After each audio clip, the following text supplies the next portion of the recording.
ધોરણ 7 વિજ્ઞાન પ્રકરણ 12 વનસ્પતિમાં પ્રજનન રીપ્રોડક્શન ઇન પ્લાન્ટ્સ. પોતાના જેવો જ નવો સજીવ ઉત્પન્ન કરવો એ દરેક સજીવનું લક્ષણ છે. તમે અગાઉ ધોરણ 6માં અભ્યાસ કરેલ છે.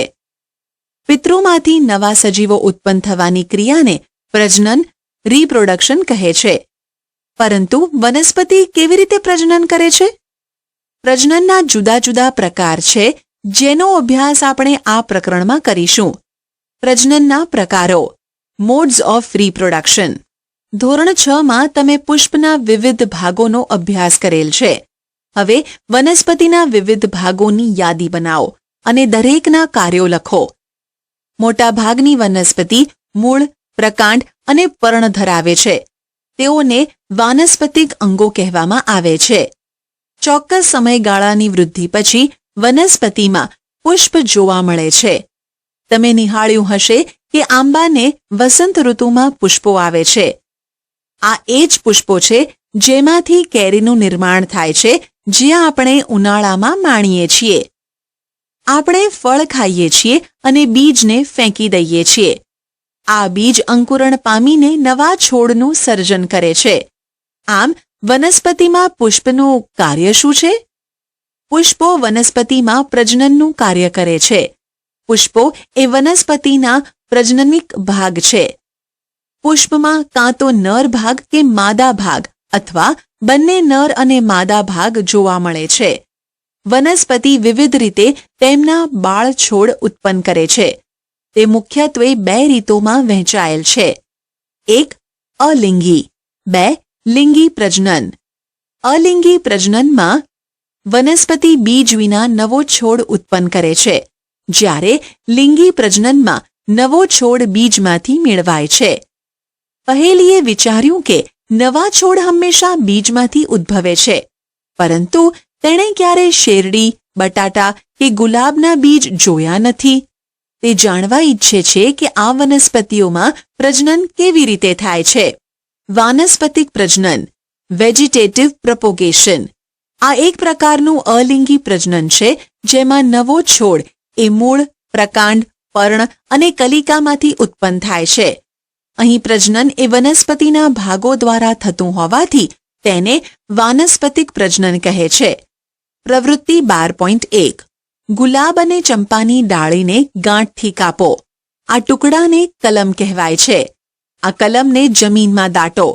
ગાંઠ એ પ્રકાંડ કે ડાળીઓ એ ભાગ છે જેમાંથી પર્ણ ઉદ્ભવે છે.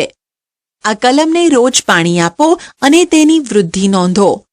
મૂળને બહાર આવતા અને પર્ણને ઉગતા કેટલા દિવસ લાગે છે તે નિરીક્ષણ કરી અને નોંધો. આવી જ પ્રવૃત્તિ અડુની વેલને એટલે કે મની પ્લાન્ટ પાણી ભરેલી કાચની બોટલમાં ઉગાડીને અવલોકન નોંધો. તમે કલિકાઓને ફૂલમાં રૂપાંતરિત થતી જોઈ હશે. પુષ્પકલિકા ઉપરાંત કક્ષમાં કલિકાઓ જોવા મળે છે. કક્ષ એટલે પર્ણનું પ્રકાંડ સાથેનું જોડાણ સ્થાન, જેમાંથી પ્રહરોનું નિર્માણ થાય છે. આ કલિકાને વાનસ્પતિક કલિકા કહે છે. કલિકા એ ટૂંકું પ્રકાંડ છે, જે અપરિપક્વ આચ્છાદિત પર્ણો ધરાવે છે. વાનસ્પતિક કલિકાઓ પણ નવા છોડનું સર્જન કરી શકે છે. પ્રવૃત્તિ 12.2. એક તાજું બટાકું લો. તેના પરના ડાઘા કે ચાઠા બિલોરી કાચની મદદથી નિહાળો. તમને તેમાં કલિકાઓ જોવા મળશે. આ ડાઘા કે ચાઠાઓને આંખ પણ કહે છે. બટાટાના થોડા ટુકડા લો, જેમાં દરેકમાં આંખ હોય, અને તે ટુકડાઓને જમીનમાં દાટો. દરરોજ તેઓને પાણી આપો અને તેમાંથી થતો વિકાસ નિહાળો. તમને શું જોવા મળ્યું? આવી જ રીતે તમે આદુ અને હળદર પણ ઉગાડી શકો. પાનફૂટી એટલે કે પર્ણ અંકુરણ વનસ્પતિ એ પર્ણ કિનારી પર કલિકાઓ ધરાવે છે. જો આ પર્ણ ભીની જમીન પર પડે તો દરેક કલિકાએ નવા છોડનું નિર્માણ કરે છે. કેટલીક વનસ્પતિઓના મૂળ પણ નવો છોડ ઉત્પન્ન કરે છે. શક્કરિયું અને ડહાલિયા તેના ઉદાહરણ છે. થોર જેવી વનસ્પતિમાં તેનો અમુક ભાગ મુખ્ય વનસ્પતિ છોડથી જુદો પડે ત્યારે તેમાંથી નવો છોડ ઉત્પન્ન કરે છે. દરેક છૂટો પડેલો ભાગ એ નવા છોડનું સર્જન કરે છે. વાનસ્પતિક પ્રજનન દ્વારા ઉગતી વનસ્પતિ ઉગવા માટે ખૂબ જ ઓછો સમય લે છે. બીજમાંથી ઉગતી વનસ્પતિ કરતાં તેમાં ફૂલો અને ફળો ખૂબ જ ઝડપથી આવે છે. તેઓ એક જ પિતૃ છોડમાંથી ઉત્પન્ન થતા હોવાથી નવો છોડ અદ્દલ પિતૃ જેવો જ જોવા મળે છે. આ પ્રકરણમાં આગળ જતાં તમે અભ્યાસ કરશો કે લિંગી પ્રજનન દ્વારા ઉદ્ભવતો છોડ એ બંને છોડના લક્ષણો ધરાવે છે. વનસ્પતિ લિંગી પ્રજનન દ્વારા બીજ ઉત્પન્ન કરે છે. કલિકા સર્જન બડિંગ. તમે અગાઉ અભ્યાસ કરી ગયા છો કે યીસ્ટ જેવા નાના સજીવો માત્ર સૂક્ષ્મદર્શક યંત્ર દ્વારા જ જોઈ શકાય છે. તેઓને જો પૂરતા પ્રમાણમાં પોષક તત્વો આપવામાં આવે તો તેઓ વૃદ્ધિ પામે છે અને અમુક કલાકે બહુગુણિત થાય છે. યાદ રાખો, યીસ્ટ એ એકકોષીય સજીવ છે. ચાલો જોઈએ તે કેવી રીતે પ્રજનન કરે છે. પ્રવૃત્તિ 12.3. શિક્ષક દ્વારા નમૂના સમજાવવું. યીસ્ટ કેક કે યીસ્ટ પાવડર બેકરી કે કેમિસ્ટની દુકાનેથી લો. એક ચપટી યીસ્ટ લો અને તેને પાણી ભરેલા વાસણમાં મૂકો. તેમાં 1 ચમચી ખાંડ લો અને તેને હલાવીને દ્રાવ્ય કરો. તેને ઓરડાની હૂંફાળી જગ્યા પર મૂકો. 1 કલાક પછી કાચની સ્લાઇડ પર આ દ્રાવણનું એક ટીપું મૂકો અને સૂક્ષ્મદર્શક યંત્રની મદદથી નિહાળો. તમને શું જોવા મળે છે? તમને યીસ્ટના નવા સર્જાયેલા કોષો જોવા મળશે. યીસ્ટના કોષમાંથી એક નાનું બલ્બ જેવું પ્રલંબન જોવા મળે છે, જેને કલિકા એટલે કે બડ કહે છે. કલિકા ધીરે ધીરે વિકાસ પામે છે અને પિતૃકોષથી અલગ થઈ નવા કોષ તરીકે વિકાસ પામે છે. નવો કોષ વૃદ્ધિ પામે છે, પુખ્ત બને છે અને બીજા ઘણા યીસ્ટના કોષો સર્જે છે. કેટલીકવાર બીજી કલિકાઓ મુખ્ય કલિકામાંથી સર્જાઈ કલિકાની સાંકળ બનાવે છે. જો આ પ્રક્રિયા ચાલુ રહે તો થોડા સમયમાં વિશાળ સંખ્યામાં યીસ્ટના કોષો જોવા મળે છે. અવખંડન ફ્રેગમેન્ટેશન. તમે તળાવમાં અથવા સ્થિર પાણીમાં લીલો ચીકણો જથ્થો જોયો હશે. તે લીલ છે. જ્યારે પાણી અને પૂરતા પોષક તત્વો મળી રહે છે ત્યારે લીલ ઉગે છે અને વિખંડન દ્વારા ખૂબ જ ઝડપથી બહુગુણિત થાય છે. લીલનો તંતુ 2 કે તેથી વધુ ટુકડાઓમાં તૂટે છે. આ તંતુઓ કે ટુકડાઓ નવા વ્યક્તિગત તંતુ તરીકે વર્તે છે. આ પ્રક્રિયા ચાલુ રહે છે અને ટૂંકા સમયગાળામાં વિશાળ વિસ્તારને ઢાંકે છે. બીજાણુ સર્જન સ્પોર ફોર્મેશન.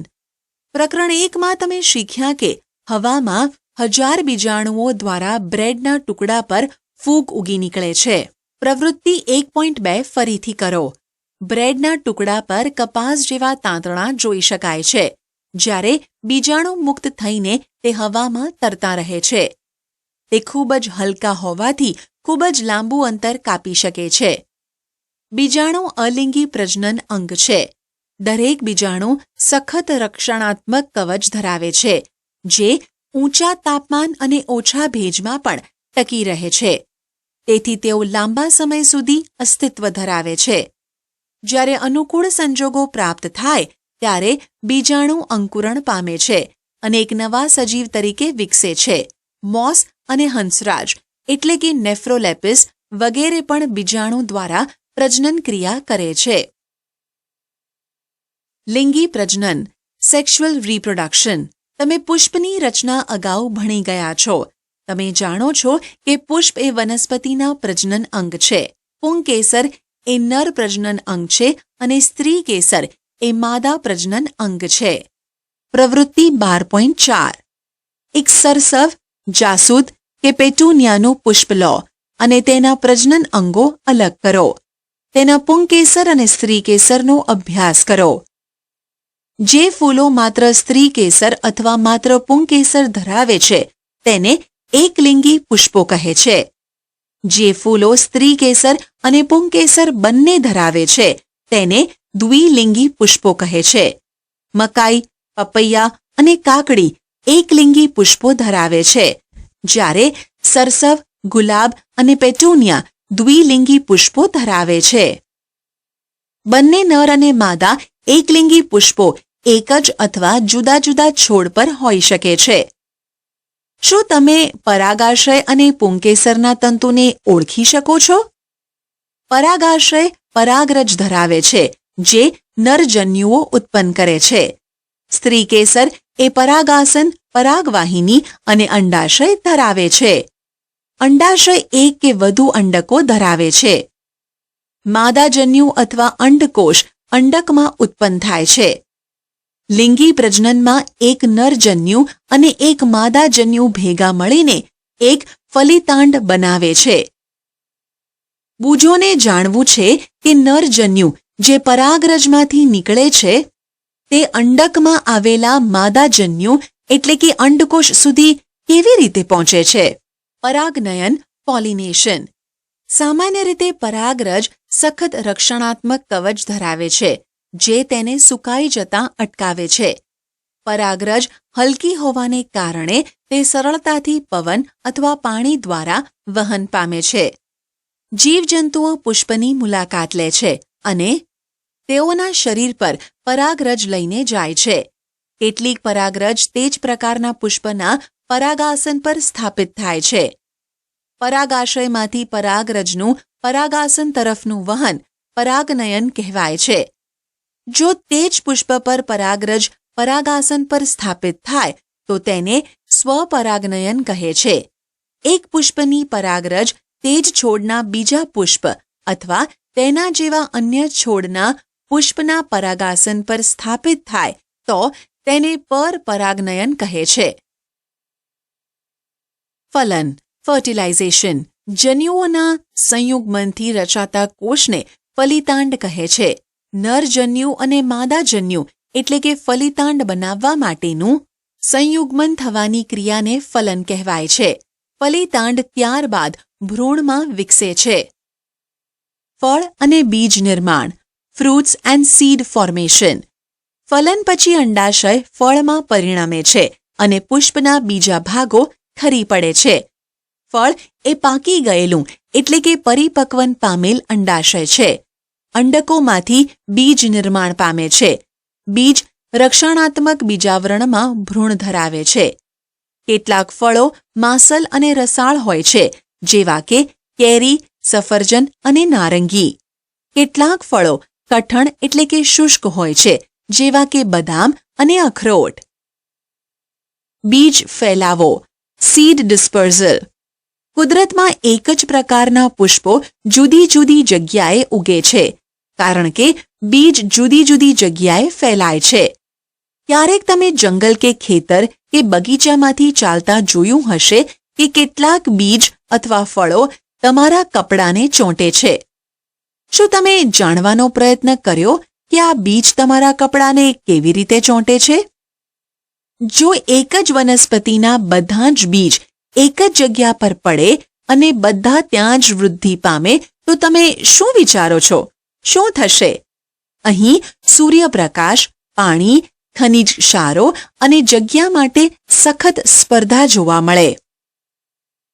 પરિણામે આ બીજ તંદુરસ્ત વનસ્પતિ તરીકે વૃદ્ધિ ન જ પામે. વનસ્પતિને બીજના ફેલાવાની પ્રક્રિયા દ્વારા ફાયદો થાય છે. તે વનસ્પતિ અને કૂંપળોમાં સૂર્યપ્રકાશ, પાણી અને ખનિજ ક્ષારોની સ્પર્ધા અટકાવે છે. તે વનસ્પતિને નવી વસાહતમાં બહોળો ફેલાવો કરવાની તક આપે છે. બીજ અને ફળો એ પવન, પાણી તથા પ્રાણીઓ દ્વારા વનસ્પતિથી દૂર લઈ જવાય છે. પાંખોવાળા બીજ જેવા કે સરગવો અને મેપલ, ઘાસના હલકા બીજ અથવા રોમમય બીજ, આક એટલે કે મદારના અને સૂર્યમુખીના રોમમય ફળો ને પવન દ્વારા દૂર દૂર સુધી લઈ જવાય છે. કેટલાક બીજ પાણી દ્વારા પણ ફેલાય છે. નાળિયેરમાં જોવા મળે છે તેમાં ફળો અથવા બીજ સામાન્ય રીતે પોચા અને તાંતણા જેવા બાહ્યાવરણના સ્વરૂપમાં વિકાસ પામે છે. કેટલાક બીજ પ્રાણીઓ દ્વારા ફેલાય છે, ખાસ કરીને જેમાં બીજ કાંટાળા હોય અને હૂક જેવી રચના ધરાવે, જે પ્રાણીઓના શરીર સાથે જોડાઈને દૂરના સ્થળો સુધી જાય છે. ઉદાહરણ ગાડરિયું, ઝેન્થિયમ અને યુરેના. કેટલાક બીજનું વિકરણ ત્યારે જ થાય છે જ્યારે ફળ ઝટકાથી ફૂટે છે. આ બીજ પિતૃ વનસ્પતિથી ખૂબ જ દૂર સુધી ફેંકાય છે, જે એરંડા અને બાલ્સમમાં જોવા મળે છે.